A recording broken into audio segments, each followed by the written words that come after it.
I'm very pleased to welcome you here for our first Marx Issues Forum of this academic year. And we have a very topical program today, looking at China trade particularly, and if we have time, looking at some cybersecurity issues as well. Let me, before I begin, note particularly the arrival of the president of the Baruch College Fund, Helen Mills. We're delighted to have you here this morning, Helen. And I'm particularly delighted to have with us this morning to talk about these issues two people who have spent their lives looking at a combination of international business and international security issues. In the order listed on your program today, Nicholas Eftimiades, on my far right, joins us today from Penn State Harrisburg, where he is in the School of Public Affairs. Nicholas has had a long career in intelligence, most notably with the CIA, the U.S. Department of State, and as a senior intelligence officer at the Defense Intelligence Agency. He's held many roles in that regard, including the chief of counterterrorism operations, of the Transnational Issues Division, of the Future Division, and of the Space Division. So he can talk to us today about how this looks on the ground from a life lived in intelligence services. Professor Lilac Nachum, to my immediate right, is our colleague in the Zicklin School of Business. She is a fellow of the Academy of International Business and part of the leadership team of the Africa chapter of the Academy. She has spent a long career looking at international business issues, which of course puts her squarely in the question of how the current tariff regime is affecting our prospects, specifically with regard to China, but also more globally in a literal and figurative sense with regard to U.S. trade.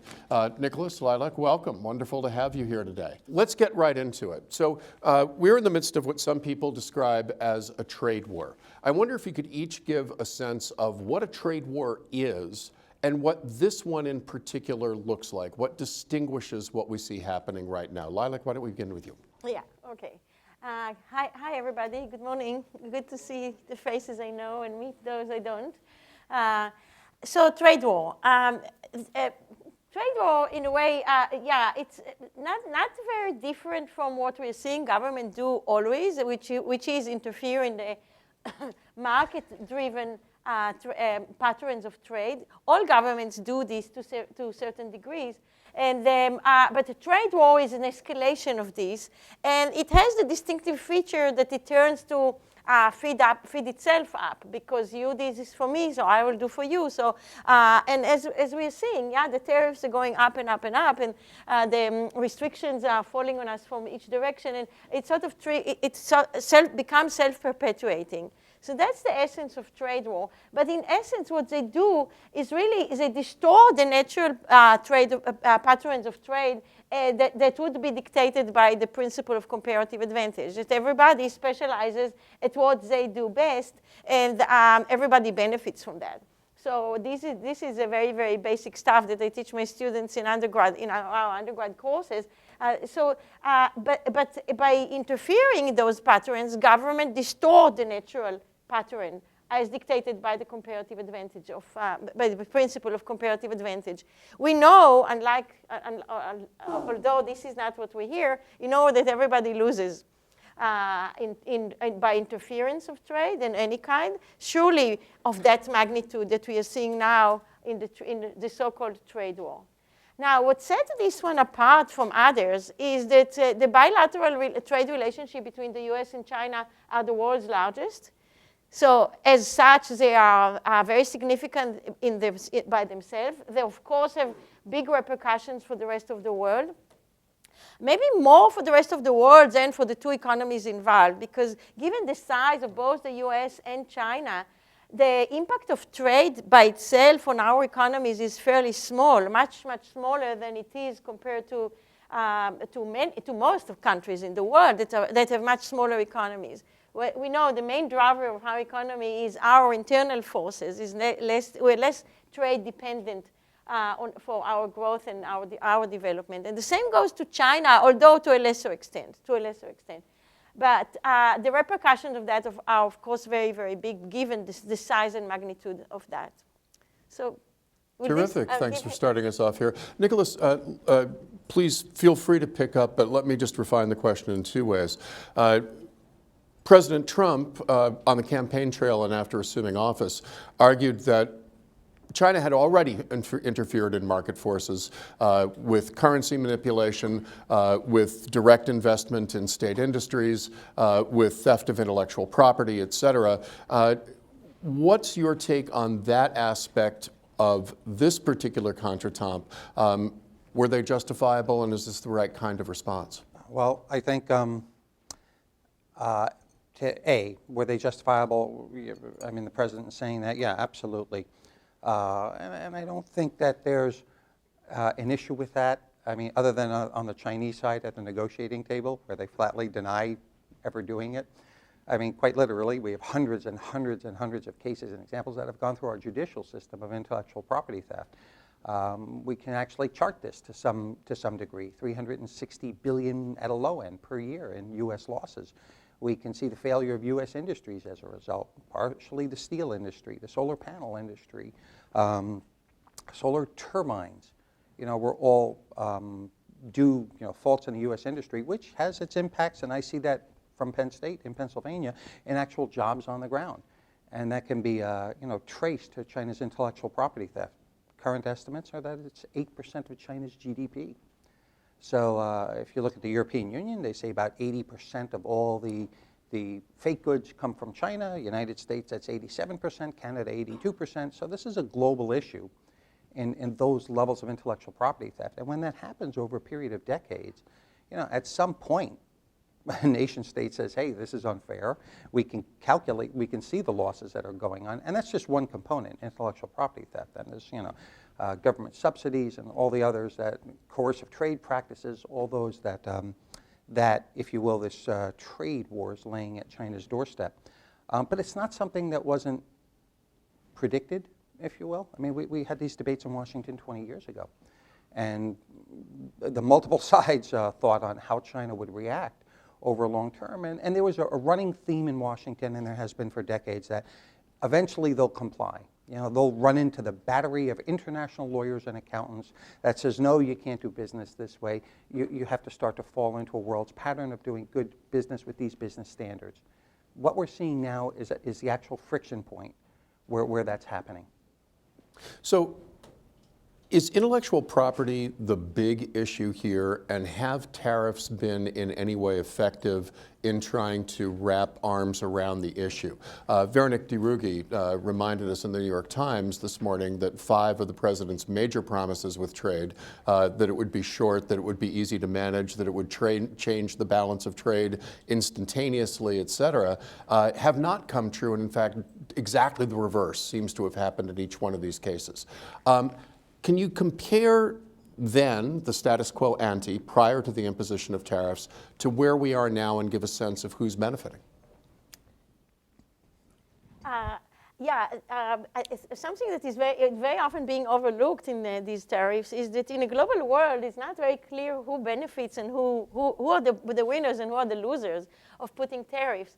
So Donald Trump meant to harm the Chinese producers, but to lump together with them all our American companies that are producing in China in order to sell what is produced there back in the United States. And we poor American consumers pay the price for the tariffs, because all our companies earn less depending on what they decide to do with the higher cost that they're confronted. But a lot of the import that we are getting from China is us selling to us, so to speak. Yeah, right. It's U.S. companies producing in China, selling back to the United States. That amount for a large part of China's export, our import from China. So it's really not very clear that this is effective, and that we are really treating the cause with treating the issue with the right medicine, so to speak. Yeah.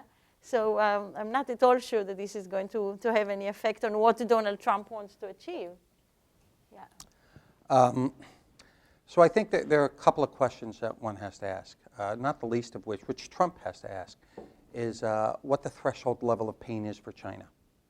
Now, in my experience, and I did my undergraduate and graduate there, I've been a China hand for my entire life, tours.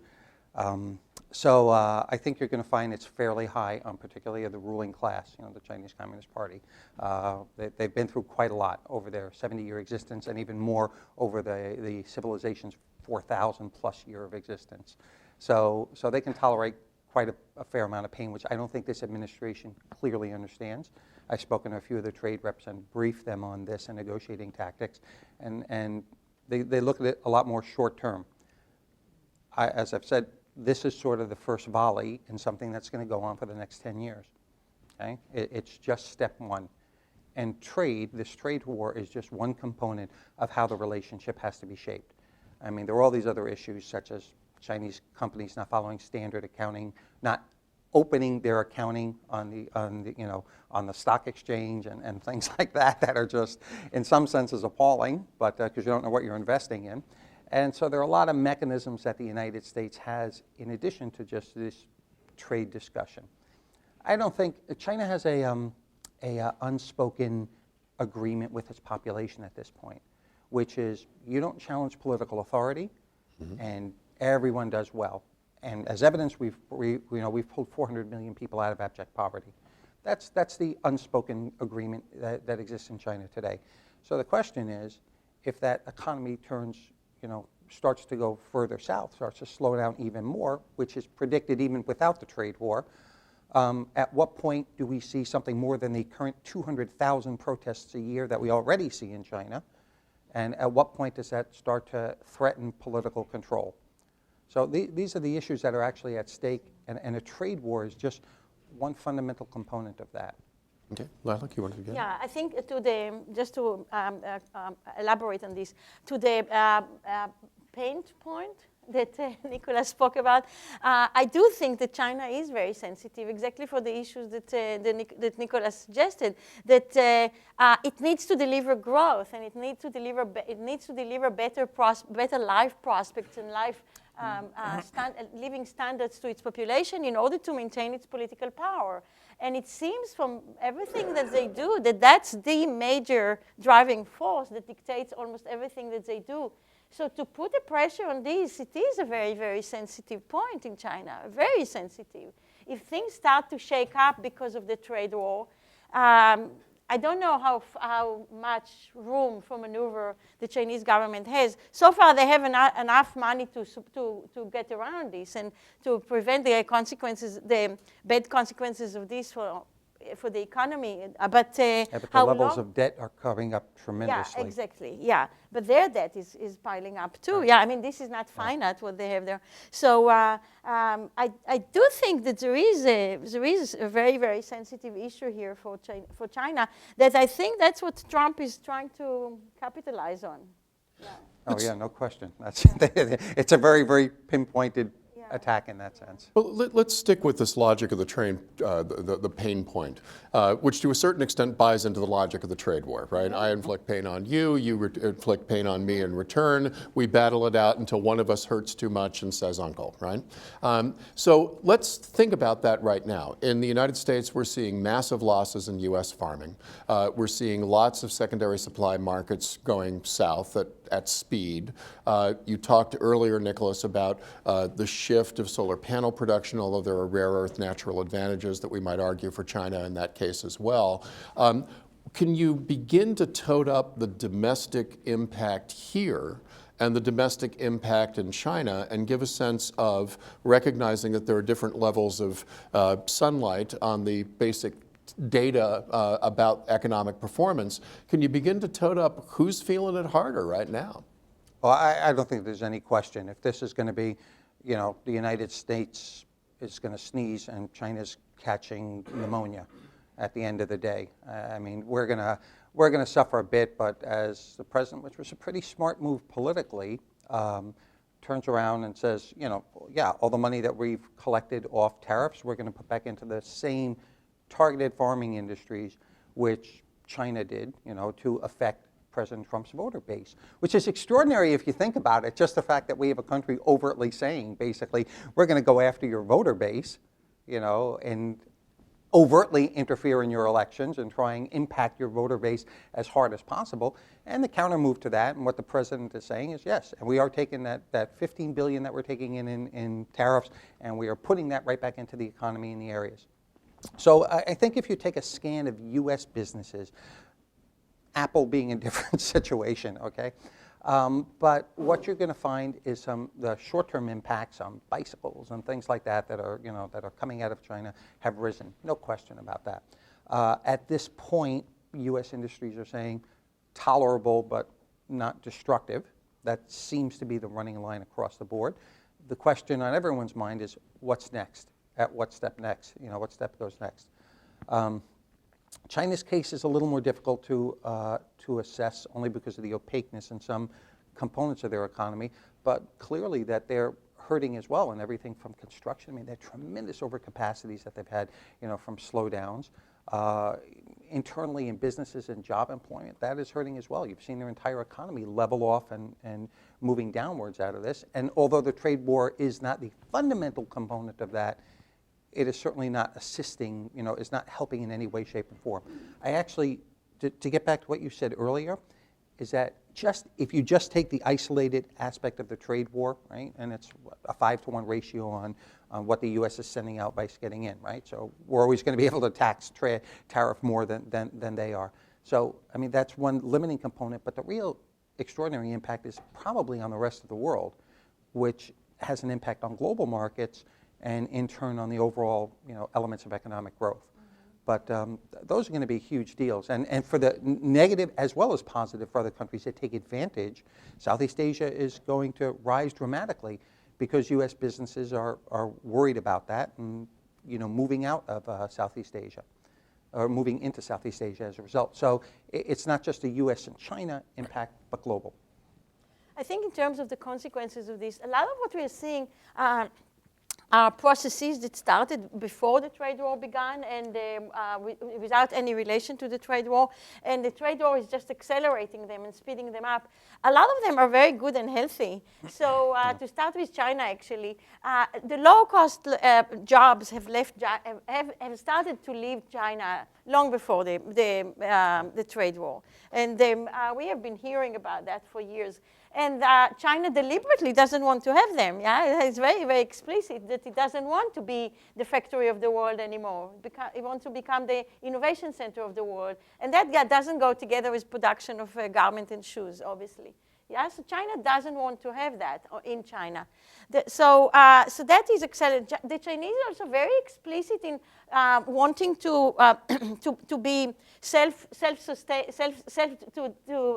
generate growth from within rather than being export dependent for its economic growth as a way of lifting up the middle class and again delivering the contract that Nicholas mentioned, that it has the unspoken about contract that they have with the population. Yeah, we will deliver growth, but you will give us the political power. So China has started doing that also without the trade war.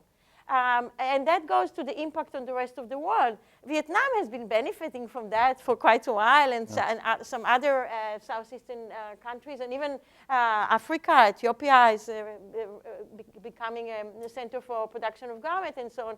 So, so those things have happened. Now, on our part, American companies have started to move back production from China. The part of the production, exactly the part of the production that is now hurt by the trade war, the part of the production of the things that were meant to be sold in the U.S. back before the trade war started, for two reasons. One is again the labor cost and rising in China, so it made less sense. The lack of alternative for many of those activities elsewhere, because China, although labor costs are rising, it provides the entire supply chain. This is the advantages of size that China has that are very hard to replicate in any other of the Southeastern Asian countries. They're not available in Vietnam. They're surely not available in Bangladesh, in all those alternative places, in Thailand.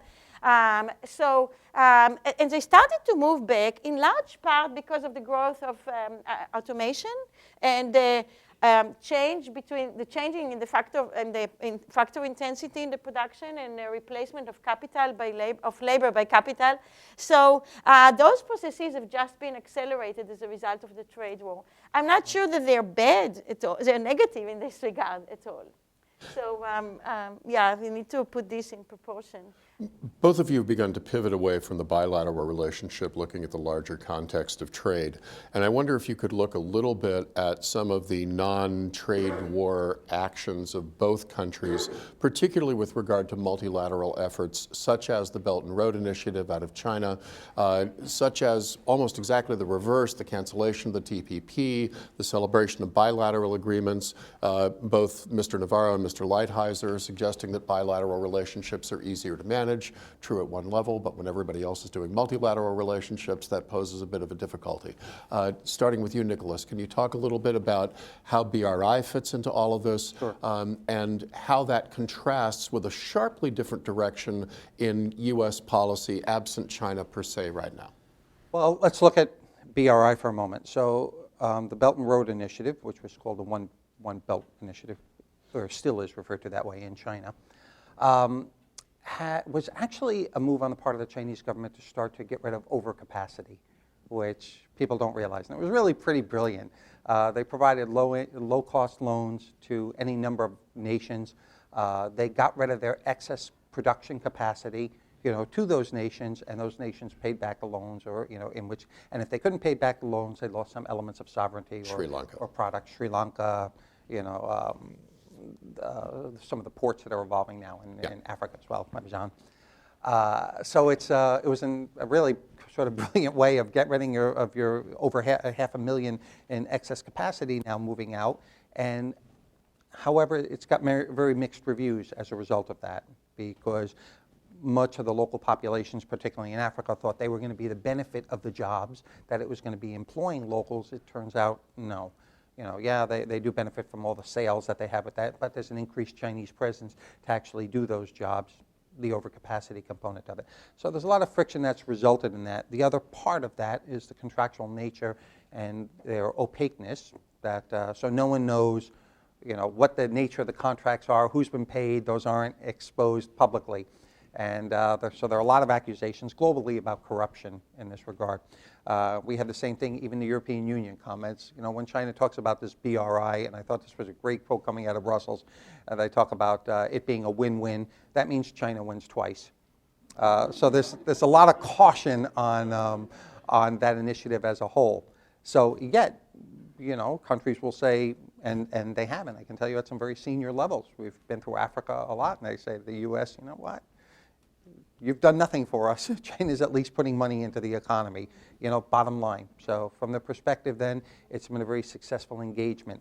It also has political, it's like having the benefit of having good relationships with foreign countries, but not having to do that, because you have an effect of power and giving out money, which is the position that the Chinese government does. So there's a political dynamic to this as well in their Belt and Road Initiative.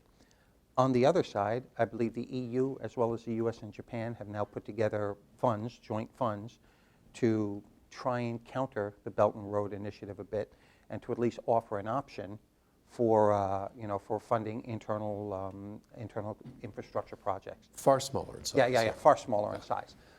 So we're seeing this dynamic lay out. There's no question China's expanded its global influence and its reach, and countries have benefited under that.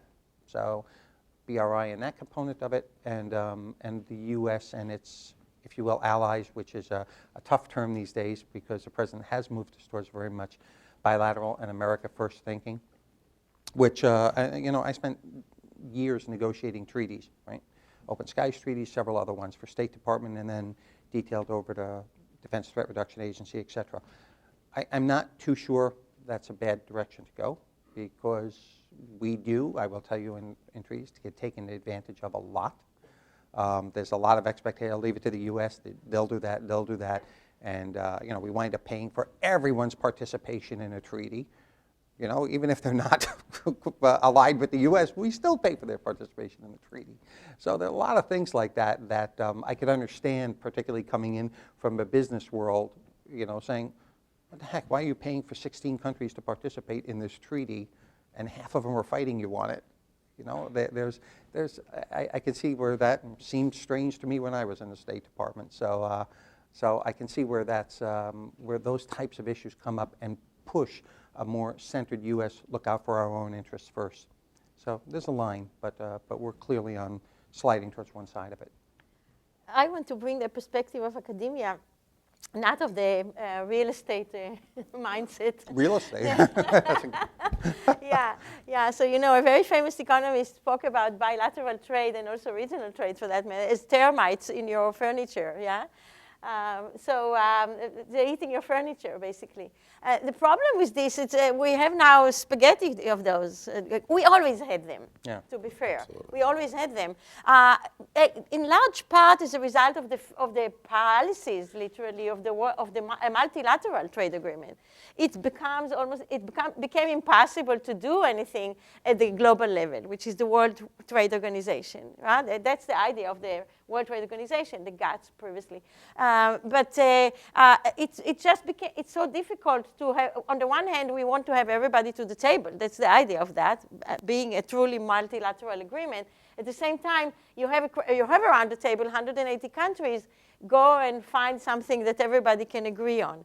And the World Trade Organization has this peculiarity that all decisions must be accepted by majority, not by majority, by consensus, which is, so it becomes impossible. So all sorts of other agreements popped up as a result of that, yeah? But then Donald Trump came, yeah, with the real estate mindset, yeah? So that brought to the table something very, very new that we haven't seen before. Yeah. So now we are listening, we are thinking about what best will be to, so that of course increases, but from a purely economic perspective, it's clear that a multilateral agreement is the best because it puts everybody on a playing level field. And then trade really evolves based on the principle of comparative advantage. Otherwise, but that requires that everybody will be willing to give some of its own benefits for the sake of the global benefits, which we're not seeing countries demonstrating. So it's surely not something to celebrate. I can see every country from its own perspective say, why the heck? Why should we do this? That is very consistent with America First and this kind of rhetoric. But it's not. We know that America cannot be successful alone on unless its own. Everyone is. Yeah, unless everyone is. Not in the world today. Sometimes not sure that Trump really gets this. So also, if you think about, I think about the world post-Trump and say, okay, so what's the next administration going to be like? Look, the simple reality is that people voted for Trump to break the China shop, right? to break China in Washington, and that's exactly what they got, because that's exactly what he's done.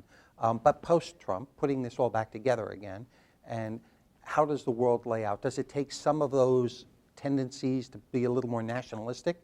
And say, well, wait a minute, let's ensure these interests are made ABC. I don't think it'll be more extreme than him, but I think less extreme. But I do think that there's, and you see that now in China, U.S.-China trade. You see a Congress united. When has that happened? But Democrats and Republicans actually united in taking China to task on this, which is something that I don't think China is internalized yet. That this is, if you look up on the Congress, there are bills going back and forth every week on dealing with different aspects of China. And that's an extraordinary level of, pace of work that goes on. And those things don't make it through, but just, to address the issues. So I think we've changed America in some senses. Maybe we've changed America in just some thought process. And the next successive administrations will probably have to take a bit of that on to move forward. Yeah, I think the shape of the next of the post-Trump era is a very, very serious issue that I don't know, to try to stick just to the economic sides of it and not to slip into politics, which is of course an issue in and by itself. I was actually encouraged to see the response of the world for for Trump, because the world didn't. I was worried that it will run into a tit for tat kind of. America is defending itself, so we will defend ourselves too. But the world decided to continue with the TPP -1, yeah. After America withdrew from this. The Paris Accord continues without America. How effective those things are is another question. It's a very serious question. But the fact that countries have not subscribed to this, to the contrary, several very significant trade agreements have been signed after Trump came to power between Canada and the EU and all. So there is a strong commitment in the world outside of America to maintain the principles that we subscribe to in the pre-Trump era. And so this, I think, is encouraging in the sense that in the post-Trump area, there'll be something of that out there that we can join back. How we will be viewed by the rest of the world by then, that's the big question, I think. And how will we build up again the trust that the world had in us?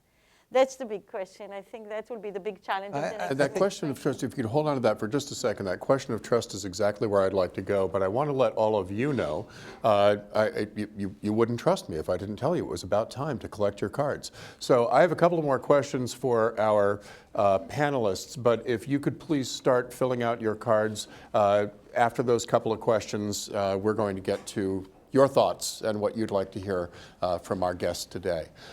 So let's stick with this question of trust. Critics of the administration would argue that the administration has done serious damage to the quality of institutions that we have overseeing everything from trade to international arms agreements to pretty much everything. I mean, there's been, go back, Nicholas, to your China shop analogy, that there's been so much broken that we have difficulty finding enough glue to put all of the shards back together. How do you play that aspect of this out? The U.S. participation in either regional or global trade regimes, or is that right now something that people are increasingly turning away from the United States, given the difficulty of predicting our policy and economic trajectory? I don't think anyone's in a position to turn away from the U.S. I mean, the simple reality is we're such a global powerhouse that I don't think it's like ignoring the big bear in the room. I don't really think you can do that. So the question is going to be, how do they deal with us, right? And that set into fairly standard patterns over decades, right? Well, this is what the U.S. does, this is what we do, and you see it at the negotiating table. Everyone had certain expectations, and as you pointed out, Trump has shattered those expectations. So the question will come, what's next? And all our allies, as well as our enemies, will do as much as they can to influence how that structure is shaped in the next relationship.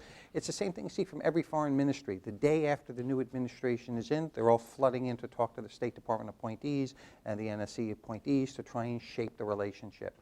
So this is a fairly standard process, and we'll see this coming from business and from our international partners in the next administration. I think right now, what I find amazing is a lot on the diplomatic circuit will say, you know, Nick, I mean, we know we could be doing more, and you know, and we have to talk and find a way to reason this and move it forward. And my always thoughts are, well, if you know you could be doing more, then why have you not been doing that for the last 10 years? And the reality is because every nation state thinks of themselves first. So trade war, one component of this, but the larger circling component is how the relationships are going to be shaped post-Trump.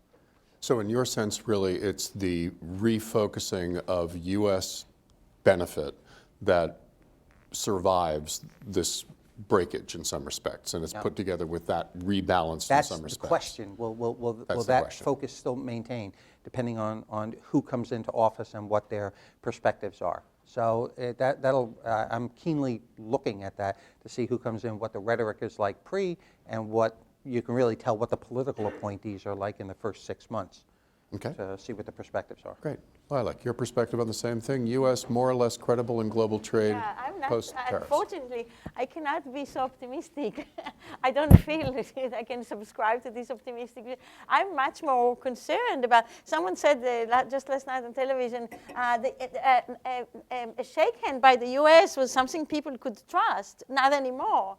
And after all, you know, with all the games and sticks that went around the election, Trump came to office in the democratic elections, and just thought in the world that we could do this. If we've done it once, we could do this again. How could we be trusted at all anymore? And I think that would be the worst legacy that Trump will leave behind him.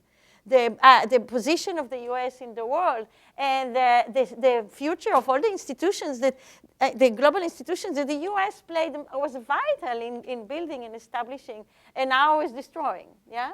Now is the power that is going to destroy them. I know we have the advantage that the US is so strong and nobody can ignore us, yeah?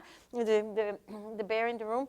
But how far we can go on this, and people would continue to want to do business with the US, that's true.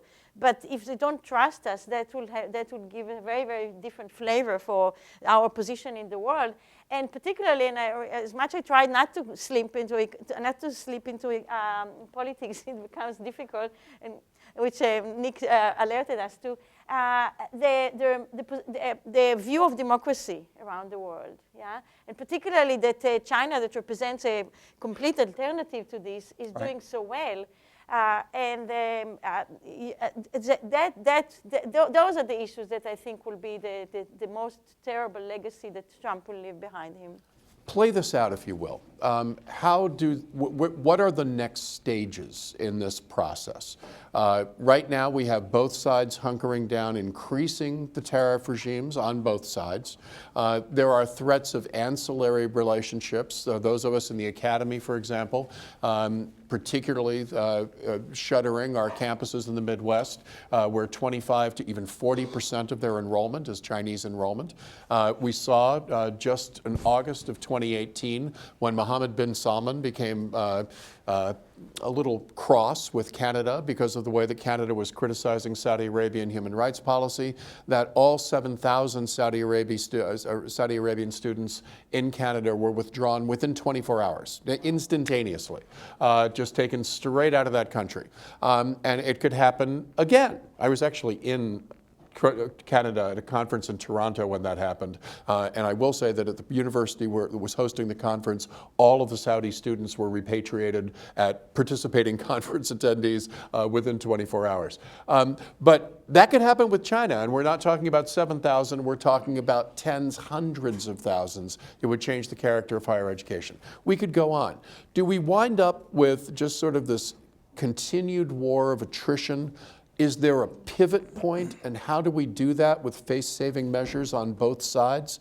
Do we wind up with a kind of Cold War with a bilateral economic regime, one directed out of Beijing, the other directed out of Washington and Brussels in some rough union? Where do we go here? Well, I actually, in talking to a couple of members of the negotiating team, I was a little put off at first, if you will. I sort of got the sense that this was going to blow over when we found face-saving measures, and the Chinese would turn around and violate it 24 hours later. So, but it turns out not that way, and that's sort of an interesting component, from the U.S. perspective. They are very, very serious about not only getting a deal, as the president would put it, but something that's enforceable and something that's going to be monitored over time, because they're very, very afraid of a slide back on the part of China, just from historical precedents. So I think this is first step one. The challenge is coaching that in a way that allows Xi Jinping a measure of saving face. And part of that is the president keeping his mouth shut, to be frank. I mean, not tweeting out, we won, those types of things. Good luck with that. Yeah. Good luck with it. So it is a component of it. I mean, not that they're going to get those tweets in China, but allowing China a face-saving way out of this, establishing something that's at least long-standing and monitored, where we can reset some of the economic relationship. And from that point on, then it's 10 years. I mean, we're going to have this, for lack of a better term, friction or conflict going on for the next decade or so, while we integrate those governance models and those economic models to, to avoid conflict, to be frank. Okay. Yeah. I think that it's a peculiar situation because there seems to be a feeling on both sides that they're both going to win from this for whatever reason. So that's a very bad start for negotiation. Yeah, when you believe that you're going to win, why would you go to the table at all? That you have the power in the negotiation. But we know that both are going to lose. Now, I don't know. Nick suggested whose pain will be stronger. I wouldn't take the chance to predict that. But we know that in one way or another, both are going to lose, and the losses will look differently in both directions. The U.S. started it. I don't think that Donald Trump doesn't seem. It's very hard to predict in this Twitter politics what is going next or what will happen next, and it's so kind of on the face of it seems to lack any logic that we can follow. But the U.S. started it, and I don't think that there is an intention to have this as the status quo at all. Yeah, it is really meant. It was intended from the start to put a pressure on China, which is this is not only a U.S. recognition and not only across the board, across the political board in America. It's also in Europe and the rest of the world. So in that regard, we are in a strong position. But so I think it's in the interest, of course, of all countries to settle this down. But I think the U.S. started it, and I think the U.S. does not want to continue this. So, yeah. So it's more the question of what would be the shape of the new settlement, I think, than whether it will continue the way it is. Yeah, it would most likely won't. Most likely it won't. So just a real quick question for both of you.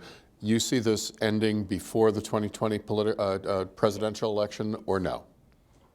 Oh, that's a real tough one. I think yes. I think that whatever comes out before the 2020 election, I think is just step one, right? I think that they'll sign a deal, but the problems are going to continue. Just two different governance models wanting two different things out of the world, right? So it's going to continue after that. But I will think, I'll say they'll get something before 2020. So Donald Trump campaigns on his victory in China, and that happens this spring. Exactly. Yeah. Okay, both of you? All right. We have boodles of good questions here. There are some that hang together, but most of them do not. So I'm going to go through the ones that do not first, and then I have a couple of concatenations to do. Does China's authoritarian governance give them a short and or long-term advantage in this contest? That's a good one. Yeah. Yeah, that's, I would say, certainly a short-term advantage it gives them because they're decisive. They can move the economy. They can give direction to, they can cut funding and stop a shadow banking system and all those types of things that they can turn on a dime. And they've proven themselves pretty adept in that. So certainly at a short term. A long term with that type of decision-making process, I don't know because it tends to build tensions internally on you're going the wrong direction. And there's nothing worse than taking the blame for going the wrong direction. So internally there's a lot of friction within the regime and that tends to build into paranoia, that tends to build into more aggressive surveillance apparatus. So you don't know where it's going to take it as a longer term thing. I actually worry more about that than I do the short term. Okay. Yeah. Lana, any thoughts on this one? Or? No, nothing significant. We can move on. Okay. A related question. Questioner says, I think China is doing well. Does this feeling relate to our young people moving toward a more socialist view? In other words, does China's performance does it feed domestically here the notion that maybe our political institutions are a little bit behind the curve? I'll be happy to take this one. I think I don't want to eat up the next conference, to eat up into the next conference. But please feel free. We'll have plenty to talk about. But it is related. We are seeing a shift to the left in America, but I don't know that this is affected by China so much. I don't think so. But what I do think is that it affects the rest of the world, and that's in the spirit of what I said before. there is an alternative to the US model that is so powerful, so successful, at the time that the US looks like a joke for the rest of the world, what's happening to the US, and what happened to US election, and what happened to US democracy. Our elections are manipulated. So how can we, when then we talk about elections in Africa are not being done fairly? Our entire system is so manipulated, and there is an alternative that, at least if you look at the bottom line, is doing much better than we do, and very, very attractive alternative. But this is an authoritarian regime. And it's a very huge outlier. We haven't seen anything like that in history, and we are unlikely to see another one. There is a combination of things here that would not repeat itself in other countries. We know that. But those countries do not seem to know that. I happened to be during the election in Africa, during my sabbatical in Nigeria.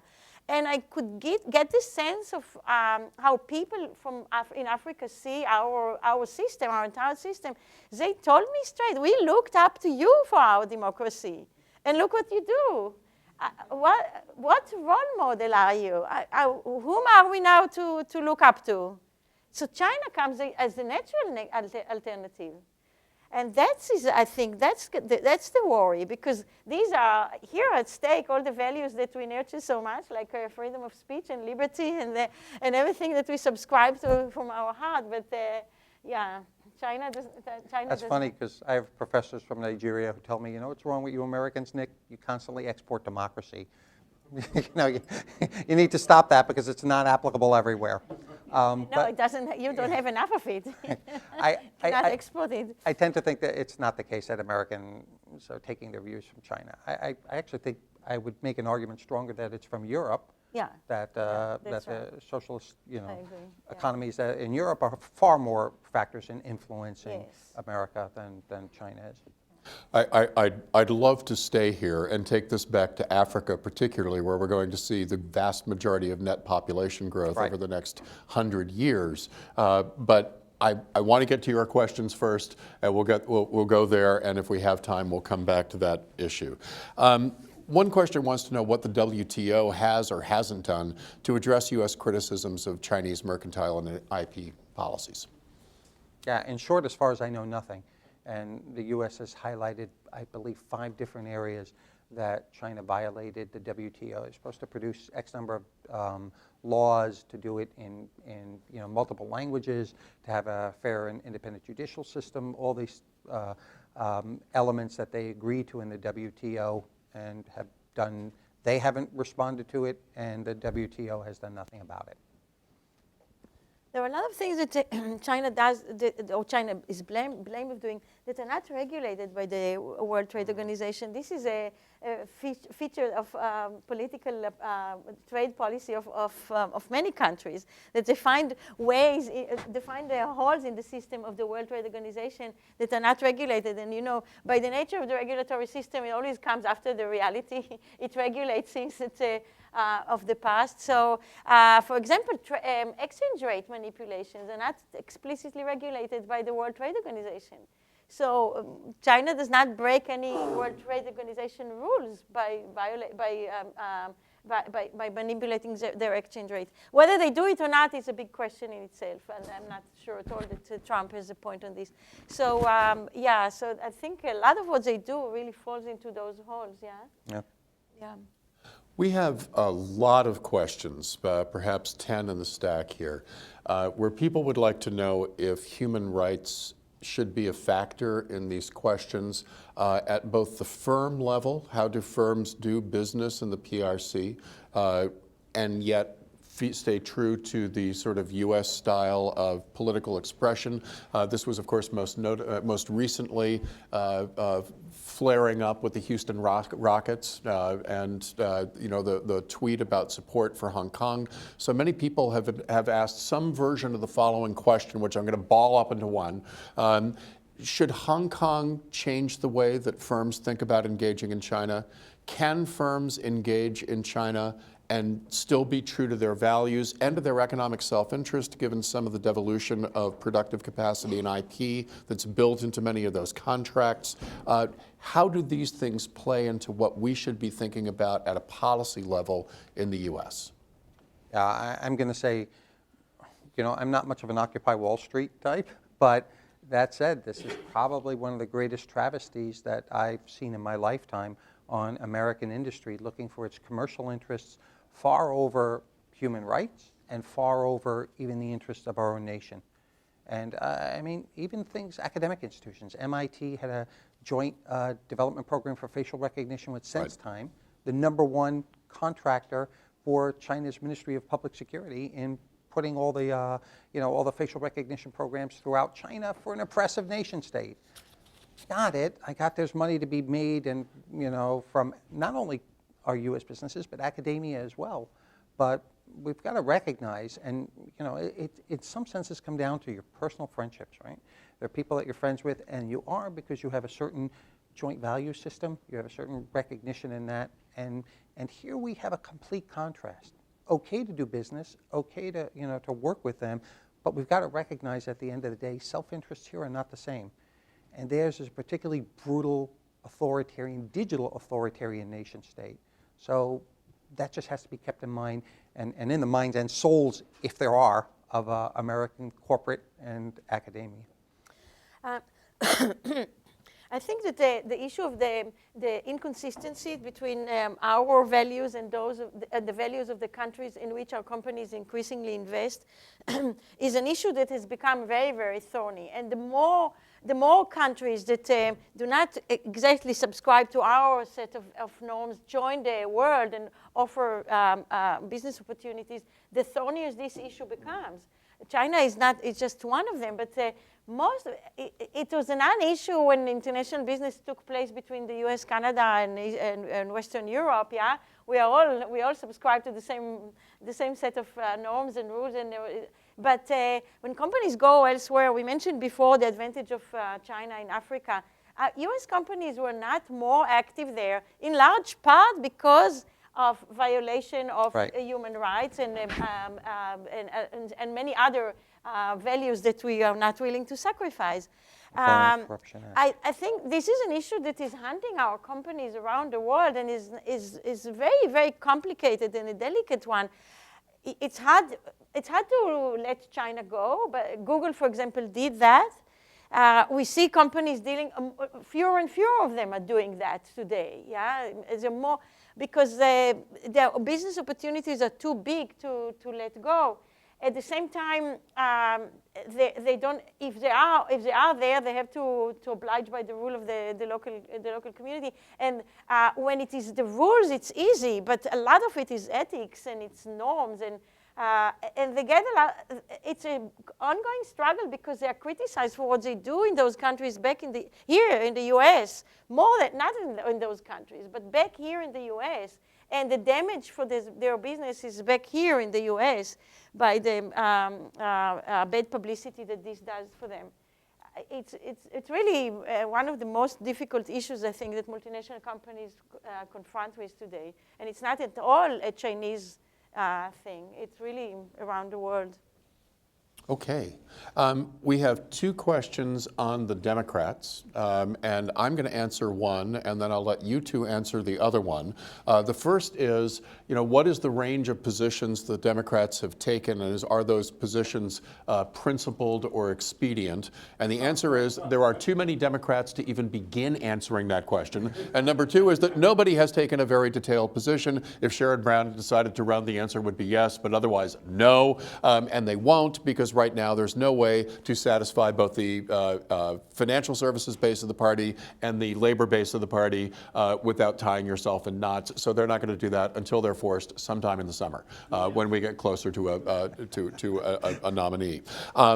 So the other one is yours, and that is, do you expect the trade war and tariffs to continue after, if a Democratic nominee takes office in 2021? And do you think the U.S. would seek at that time to rejoin the TPP, removing the -1 and putting it back up to the original number? You want to go first on that? No, as far as the TPP, I would guess there'll be more of a movement. Let me answer. There'll be more of a movement towards multilateralism.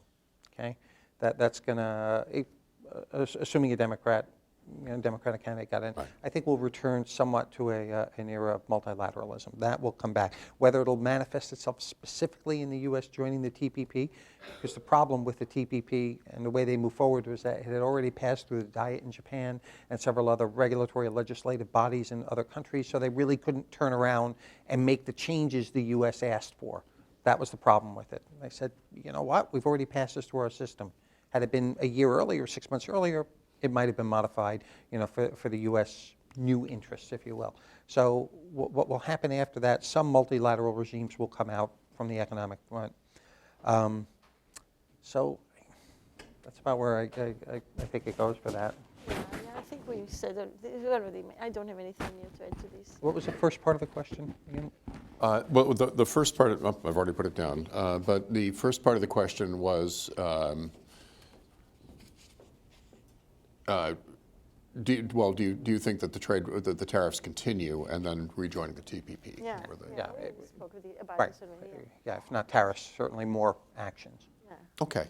A couple of questioners want to know your opinion of China's cultural policy in the United States. That has excited a good deal of controversy on college campuses through institutions such as Confucius Institutes, which we have on this campus, and we're actually quite proud of.